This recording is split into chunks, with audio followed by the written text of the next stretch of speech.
हम दुनिया की उन खबरों की तरफ चलते हैं जहां यूक्रेन और रूस के बीच का टकराव कहीं युद्ध की शक्ल तो नहीं लेगा, यही डर सबको सता रहा है। देखते हैं इसी से जुड़ी खबरें।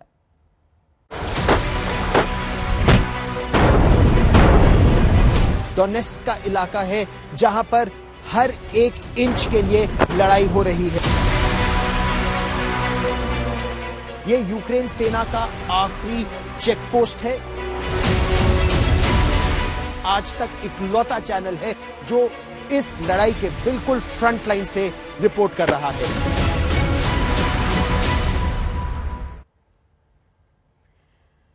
तो अब पुतिन का किरदार समझने से शुरुआत करते हैं। मैं झुकेगा नहीं। हाल में फिल्म आई पुष्पा, सुपरहिट हो गई है ये डायलॉग, लेकिन व्लादिमीर पुतिन रूस के राष्ट्रपति हमेशा से कुछ इसी तरह के रहे हैं और उनकी जुबान पर यह लाइन हमेशा रहती है। पुतिन अब किसी भी दबाव में आकर झुकने को तैयार नहीं है। यूक्रेन पर हमले का पूरा प्लान बना चुके हैं। पुतिन ने अमेरिका और ब्रिटेन समेत पूरी दुनिया को यह बता दिया है कि वो फ्लावर नहीं फायर हैं। यूक्रेन की नेटो सदस्यता के खिलाफ जीरो टॉलरेंस नीति अपनाते हुए पुतिन ने यूक्रेन के 2 प्रांतों को आजाद देश की मान्यता देकर कूटनीति के जंग का पहला राउंड अपने नाम कर लिया है। इसके जवाब में अमेरिका और यूरोपीय देशों ने रूस पर आर्थिक प्रतिबंध लगाकर अटैक किया है, लेकिन इसके बावजूद रूस के तेवर बता रहे हैं कि यूक्रेन पर रूस का हमला होकर रहेगा।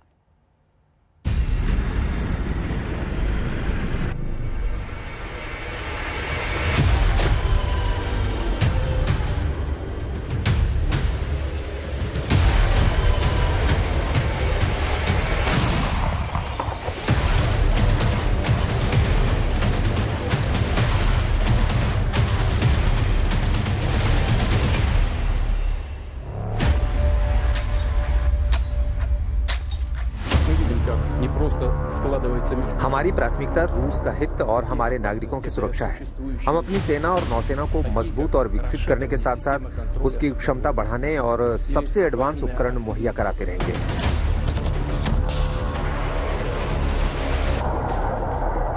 This is the beginning of a Russian invasion of Ukraine. He explicitly threatened war unless his extreme demands were met.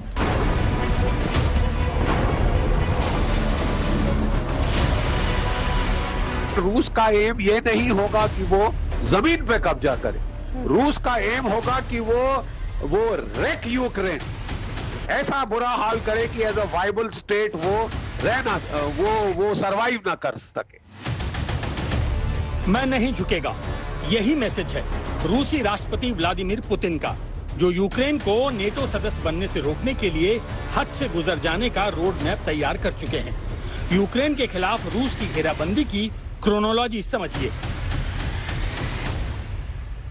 पहले पुतिन की पूर्वी यूक्रेन के डॉनबास इलाके में 2 प्रांतों डोनेट्स्क और लुहांस्क को अलग देश की मान्यता देते हैं।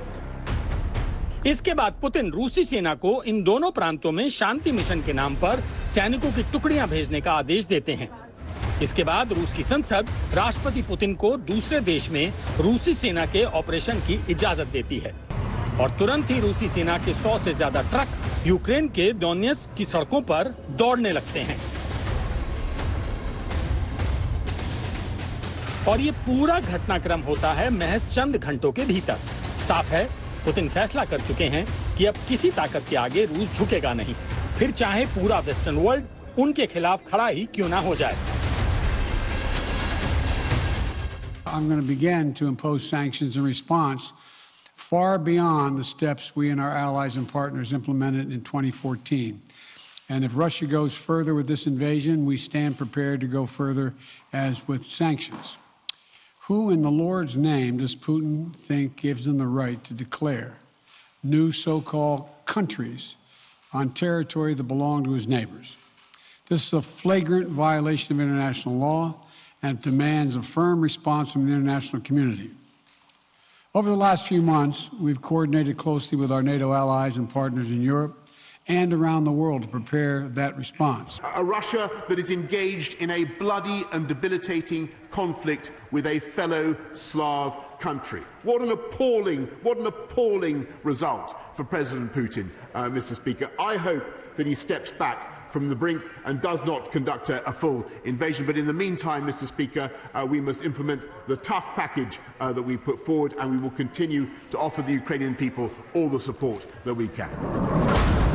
अब ये साफ हो चुका है कि यूक्रेन पर अगर रूस ने अटैक किया तो इसकी शुरुआत डॉनबास इलाके से ही होगी। लेकिन रूस के हमले सिर्फ पूर्वी यूक्रेन तक ही सीमित नहीं रहेंगे। रूस की योजना सीधे यूक्रेन की राजधानी कीव पर हमला करने की है। इसके लिए उसने बेलारूस के बॉर्डर से यूक्रेन में घुसने का रोड मैप तैयार किया है। इन ताजा सैटेलाइट तस्वीरों में यूक्रेन बॉर्डर के पास साउथ बेलारूस में 100 से ज्यादा मिलिट्री व्हीकल्स और रूसी सेना के दर्जनों टेंट देखे जा सकते हैं। यूक्रेन और बेलारूस बॉर्डर से सटे मोइजर इलाके में रूस ने हेलीपैड का भी निर्माण कराया है। इन सैटेलाइट तस्वीरों में पश्चिमी रूस में यूक्रेन बॉर्डर के बेहद नजदीक रूसी सेना का एक नया फील्ड अस्पताल भी दिख रहा है। इसके अलावा यूक्रेन के 3 तरफ रूसी सेना ने अब 2 लाख सैनिक तैनात कर दिए हैं। पुतिन ने लास्ट वार्निंग के तौर पर अमेरिका और वेस्टर्न वर्ल्ड को युद्ध रोकने का आखिरी मौका दिया है। The activities of the Ukrainian army is governed by the foreign consultants, and we are well aware that the West started to explore the territory of Ukraine as the future theater of military action, the future battlefield, and it is aimed against Russia. Last year alone, it had more than 20,000 troops and more than 1,000 equipment, hardware units. Putin Ukraine पर हमले की पूरी योजना तैयार करके बैठे हैं, लेकिन अमेरिका, ब्रिटेन और वेस्टर्न वर्ल्ड इसके बदले में रूस पर आर्थिक प्रतिबंधों की तलवारें ही भांज रहा है। अभी तक किसी भी देश ने यूक्रेन में रूस के खिलाफ लड़ने के लिए अपनी सेना भेजने का ऐलान नहीं किया है, लेकिन रूस पर दबाव बनाने की कसरत जरूर की जा रही है। अमेरिका ने रूस की सीमा से लगते एस्टोनिया, लातविया और लिथुआनिया में अपने सैन्य उपकरणों को शिफ्ट करने का फैसला किया है। यूरोप की अलग अलग लोकेशन पर अमेरिका 800 इन्फेंट्री ट्रुप्स और 40 अटैक एयरक्राफ्ट भेज रहा है। इसके अलावा अमेरिका के F-35 फाइटर जेट और अपाचे अटैक हेलीकॉप्टर भी नेटो देशों में तैनात किए जाएंगे। अमेरिका और नेटो देशों की शह पर यूक्रेन अब तक रूस के खिलाफ सीना तानकर खड़ा जरूर है, लेकिन उसे पता है कि अगर रूस ने अटैक किया तो उसका जवाब यूक्रेनी सेना को ही देना होगा। अमेरिका और नेटो देश उसे बैकअप तो दे सकते हैं, लेकिन युद्ध में लीड यूक्रेन को ही करना होगा, क्योंकि यूक्रेन अभी नेटो का सदस्य बना नहीं है। На сьогоднішній день немає потреби у загальній мобілізації. फिलहाल सामान्य लामबंदी की कोई जरूरत नहीं है। हमें यूक्रेनी सेना और अन्य सैन्य संरचनाओं को फौरन तैनात करने की जरूरत है। बतौर सशस्त्र बलों के शीर्ष कमांडर इन चीफ के रूप में मैंने एक विशेष समय के लिए रिजर्व सैनिकों की भर्ती का आदेश दिया है। युद्ध का अलार्म बज चुका है। पुतिन की सेना ने मोर्चा संभाल लिया है और अब अमेरिका और यूरोपीय देशों के पास ना तो ज्यादा विकल्प हैं और ना ही ज्यादा वक्त। पुतिन ने तय कर लिया है, या तो यूक्रेन नेटो का मुंह छोड़ दे या फिर युद्ध झेलने के लिए तैयार रहे। जो सैंक्शन लगी हैं, मुझे लगता नहीं ग्राउंड पे इतना इफेक्ट होगा।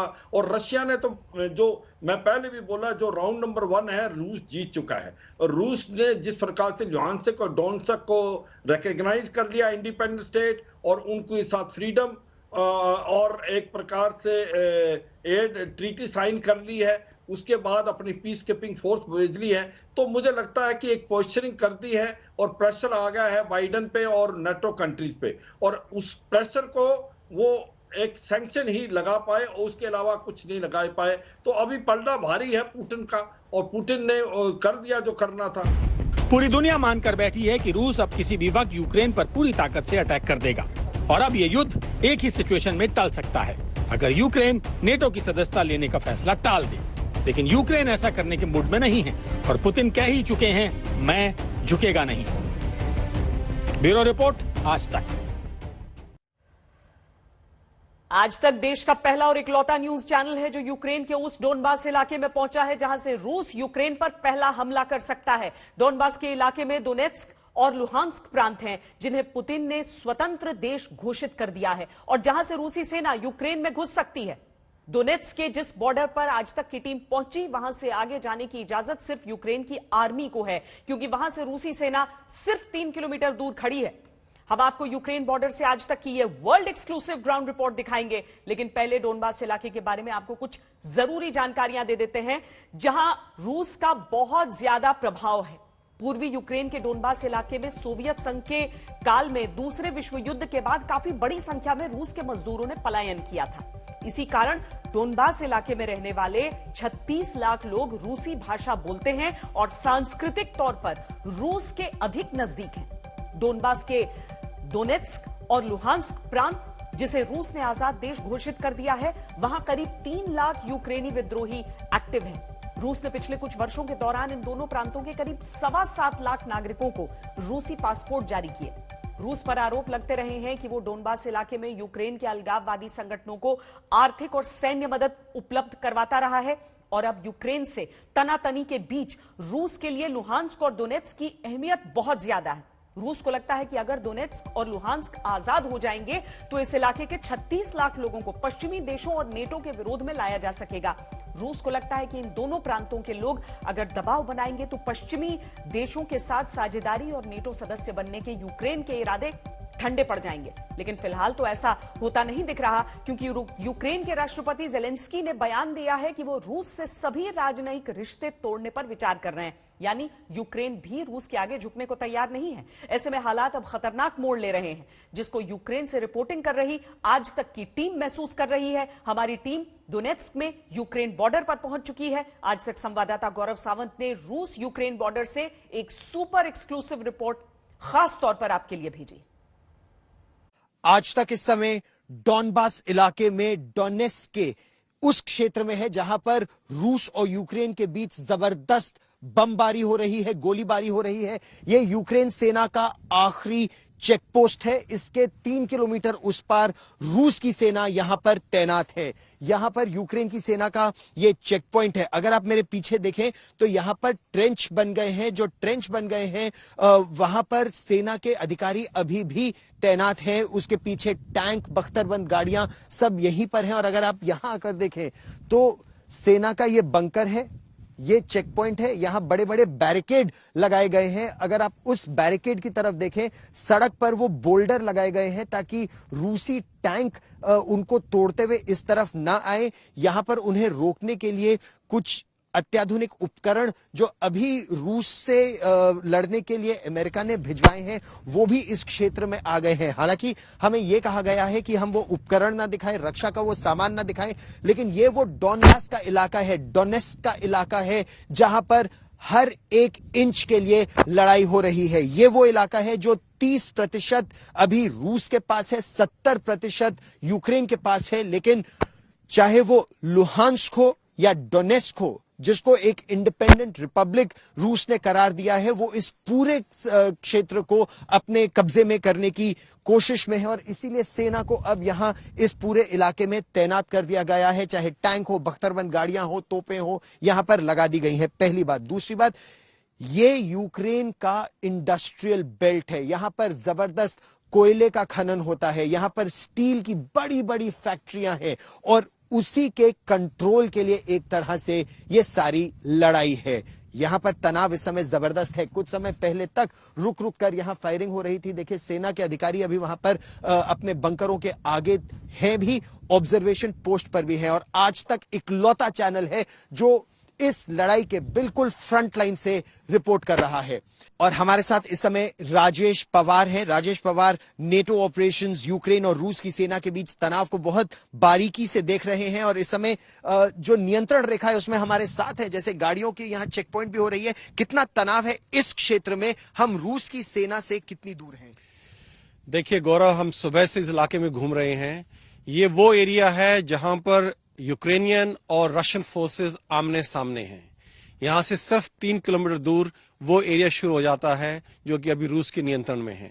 और हमारे जस्ट पीछे, यहां से 500 मीटर पीछे जो गांव है सफिया, वहां के यहाँ कमांडर ने बताया है कि कल रात वहां आर्टी शेलिंग हुई थी जिसमें वहां कुछ हाउस डैमेज हुए हैं। अगर रूस ये फैसला करता है कि उसको डोनबास में आगे बढ़ना है, पूरे डोनबास को कब्जे में लेना है, जो यहाँ सबसे नजदीक मारियोपोल शहर है, तो उसको इस एरिया से गुजरना पड़ेगा। और उस हालात में हम देखेंगे कि ये एरिया है जहां पर सबसे ज्यादा इंटेंस, सबसे ज्यादा जो है खतरनाक, जो जबरदस्त लड़ाई इस इलाके में होने वाली है। और अगर ये हमला होता है तो हम उसके साक्षी बनने वाले हैं। तनाव यहां बहुत ज्यादा है। एक तरह से कहा जाए तो ये बारूद के ढेर पर बैठा है ये पूरा क्षेत्र। और यहां पर अगर आप देखें तो यूक्रेन की सेना के ट्रेंचेस भी उन्होंने डिग कर दिए, उनके जवान वहां पर मौजूद हैं। यहां पर बख्तरबंद गाड़ियां, टैंक, वो सब हथियार भी यहां मौजूद हैं। तो जब गोलाबारी होती है, जो यहाँ के सिविलियंस हैं दोनों तरफ से, उनको भी खतरा है। और क्या इसीलिए जो आसपास के गांव हैं उनको खाली कराने की आवश्यकता पड़ रही है? देखिए गौरव, हमने यहाँ आर्मी के लोगों से बात की है, यूक्रेन आर्मी के लोगों से, और कुछ सिविलियन से, जैसे टैक्सी ड्राइवर्स के साथ हम यहाँ पर आए हैं। गांव के और मरियापुर शहर के काफी लोग इलाका छोड़ के यहाँ से दूर जा चुके हैं एहतियात के तौर पर, क्योंकि यहाँ शेलिंग हो रही है। पिछले 3-4 दिन से आर्टी शेलिंग हो रही है। और जो ये प्लेटून कमांडर ने हमें यहाँ बताया है कि इस एरिया में वो उम्मीद करते हैं कि अगर कोई हमला होता है तो ये वो एरिया है जहां सबसे पहले बमबारी शुरू होगी।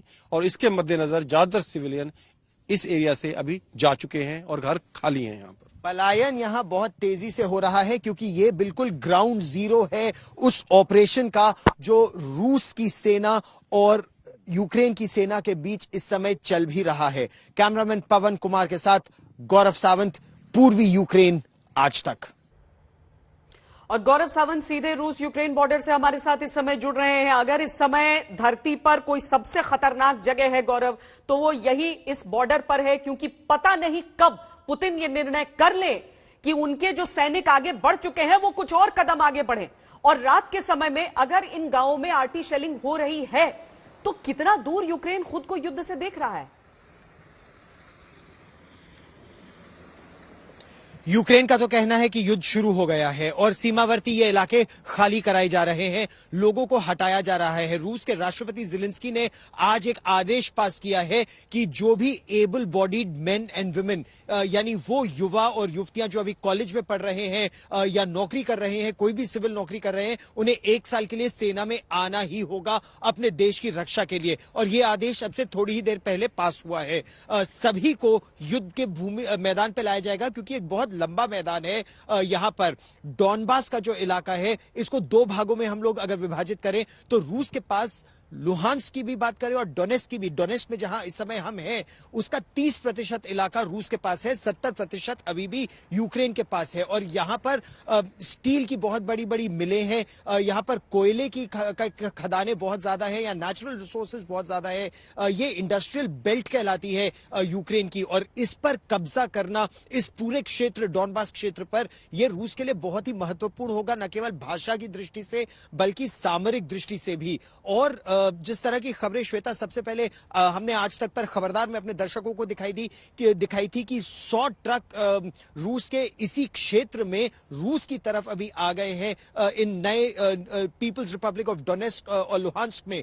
अब वो कितनी जल्दी यहां पर आते हैं, ये सबसे बड़ा खतरा यहां पर यहां के लोगों के लिए बना हुआ है। और इसीलिए जो वृद्ध हैं उनको तो निकाला जा रहा है, चाहे मारियोपोल शहर लाया जा रहा है महज 20 किलोमीटर और दूर इस सीमा से, या फिर कीव ट्रेनों से ले जाया जा रहा है। और हम जिस ट्रेन से आए थे उसको कई जगह इसलिए भी रोका गया क्योंकि मिलिट्री कॉन्वॉयज जल्दी जल्दी निकल रहे थे और सेना का साजो सामान आ रहा था। तो खतरा लगातार श्वेता बढ़ता जा रहा है, लगातार बढ़ता जा रहा है। अभी तक एक आशंका थी क्या रूस जो बड़े शहर हैं उन पर आक्रमण करता है, लेकिन अगर दुनिया का इस तरह का रुख रहा, प्रतिबंधों से डर कर तो नहीं, लेकिन हां दुनिया में एक तस्वीर अपनी पेश करने के लिए जरूर जिस इलाके में गौरव सावंत खड़े हैं इस समय, उस तरह के इलाकों से रूस धीरे धीरे आगे बढ़कर, और यूक्रेन इस बात को अच्छी तरीके से इस समय समझ रहा है। यूक्रेन का कहना है गौरव के अनुसार कि युद्ध तो शुरू हो चुका है उनके लिए। बहुत शुक्रिया गौरव सावंत, ख्याल भी रखिए अपना उस इलाके में,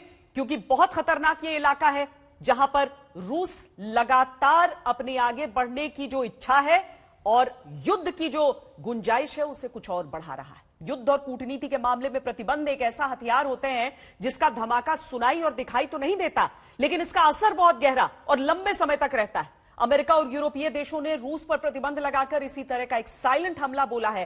हालांकि इसका दूसरा पहलू यह भी है कि जब रूस जैसा देश बदला लेने की कसम खा चुका हो तो वो प्रतिबंधों के पार जाकर युद्ध के लिए तैयार रहता है। आज यह समझना जरूरी है कि रूस पर लगाए गए प्रतिबंधों से युद्ध टल सकता है या नहीं, इसके लिए प्रतिबंधों की लिस्ट देखना भी जरूरी है। अमेरिका ने रूस के 2 बैंक VEB और मिलिट्री बैंक पर बैन लगा दिया है। इसके अलावा रूस के सॉवरेन डेट पर भी रोक लगाई गई है।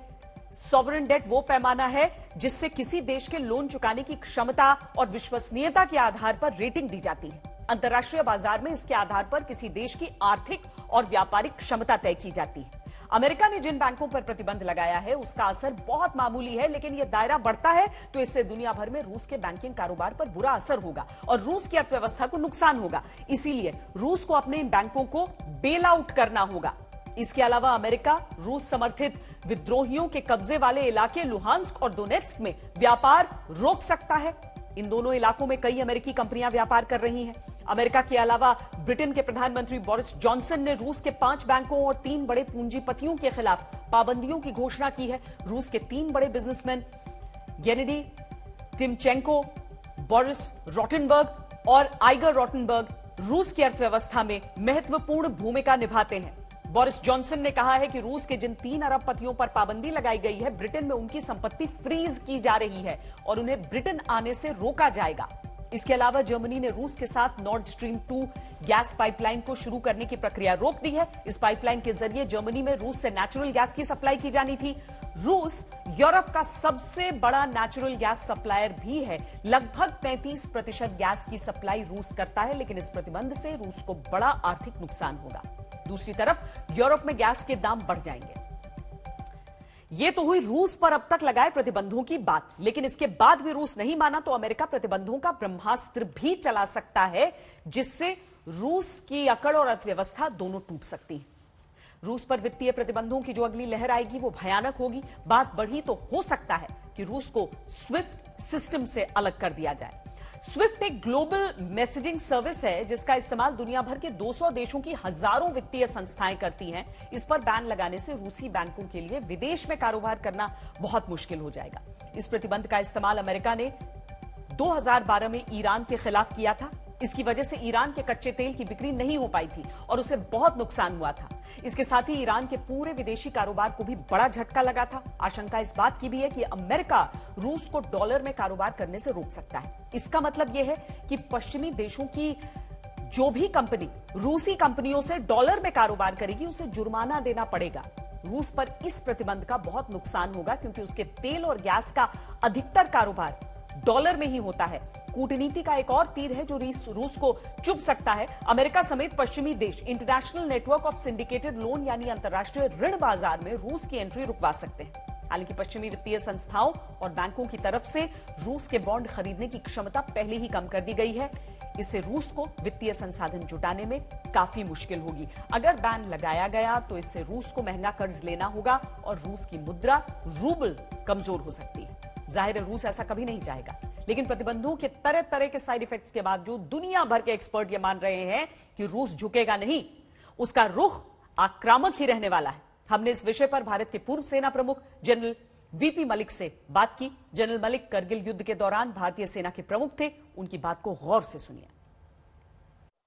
देखिए, अभी ये एक बात कही नहीं जा सकती। मेरे ख्याल में इस वक्त जो सैंक्शन लगाई गई हैं रूस के ऊपर, उससे रूस अपनी फौजों को नहीं हटाएगा और वो अपना दबाव जो है वो यूक्रेन के ऊपर जारी रखेगा और डिप्लोमेसी के लिए भी वो अपनी हाँ में हाँ मिलाता रहेगा कि वो डिप्लोमेटिक तरीके से इस कॉन्फ्लिक्ट को रिजॉल्व करने के लिए तैयार हैं। बड़ी बात ये है कि कितनी सैंक्शन लगा पाते हैं जिसका असर रूस के ऊपर बहुत ज्यादा पड़े। इस वक्त जो सैंक्शन लगाई गई हैं, चाहे वो जर्मनी की तरफ से है या यूएसए की तरफ से है या जापान और बाकी देशों की तरफ से है, मेरे ख्याल में उसका इतना असर नहीं पड़ेगा और उसके लिए रूस ऑलरेडी तैयार है। इसमें हमको कोई शक नहीं है कि रूस इस वक्त दुनिया में नंबर 2 प्रोड्यूसर है ऑयल का और गैस का, और अगर वो यूरोप को इतनी गैस नहीं भेज पाता तो वो दूसरे देशों में भेज सकता है जहां पर, और थोड़ा उसको सस्ता भी कर सकता है उसको भेजने के लिए। तो मेरे ख्याल में अभी चाहे बातचीत चल रही है और चलनी चाहिए, पर उसका दबाव कम नहीं होगा और वो लड़ाई करने की भी कोशिश नहीं करेगा। अगर लड़ाई दूसरी तरफ से शुरू होती है, यूक्रेन की तरफ से शुरू होती है, तो फिर उसको वो जवाब देगा। रूस और यूक्रेन के तनाव से पूरी दुनिया में महंगाई की लहर आएगी और इसका असर भारत पर भी पड़ने की आशंका है। कोरोना का दंश झेल चुकी अर्थव्यवस्थाएं जब उबरने की कोशिश कर रही हैं, उसी समय यह तनाव फिर से आर्थिक महामारी लेकर आया है। कच्चे तेल के दाम बढ़े हुए हैं। विशेषज्ञों को आशंका है कि कच्चा तेल $100 प्रति बैरल के दाम को भी पार कर सकता है। भारत की थोक महंगाई के बास्केट यानी WPI बास्केट में 9% से ज्यादा प्रोडक्ट ऐसे हैं जिनके दाम क्रूड ऑयल से जुड़े हुए हैं। इसीलिए कच्चे तेल के दाम बढ़ने से भारत में थोक महंगाई पर करीब 0.9% का सीधा असर होता है। अगर रूस और यूक्रेन में जंग होती है तो भारत में नेचुरल गैस का दाम 10 गुना तक बढ़ सकता है और जनता को राहत देने के लिए सब्सिडी देनी पड़ सकती है और फिर सरकार पर सब्सिडी का बोझ और बढ़ जाएगा। रूस दुनिया में गेहूं का सबसे बड़ा निर्यातक है, जबकि यूक्रेन चौथे नंबर पर है। रूस और यूक्रेन मिलकर करीब 25% गेहूं की सप्लाई करते हैं। इसीलिए अगर तनाव बढ़ा तो गेहूं की ग्लोबल सप्लाई खतरे में पड़ सकती है और दुनिया भर में खाने पीने की चीजों के दाम बढ़ सकते हैं। संयुक्त राष्ट्र की एक रिपोर्ट के अनुसार महामारी के कारण सप्लाई चेन को जो नुकसान हुआ उसने महंगाई को पिछले 1 दशक में सबसे ऊंचे स्तर पर पहुंचाया हुआ है। अब अगर फिर से सप्लाई चेन पर असर पड़ा तो महंगाई और बढ़ेगी। बीते 24 घंटे के अंदर रूस और यूक्रेन के बीच जिस तरीके से तनाव बढ़ा है, उस वजह से अभी तक जो जानकार संयम में रहकर यह भी कह रहे थे कि युद्ध नहीं होगा, उन्होंने भी आशंकाएं बढ़ा दी हैं और रूस का रुख टकराव वाला ही लगातार नजर आ रहा है। अभी के लिए इतना ही। देश और दुनिया की बाकी खबरों के लिए देखते रहिए आज तक।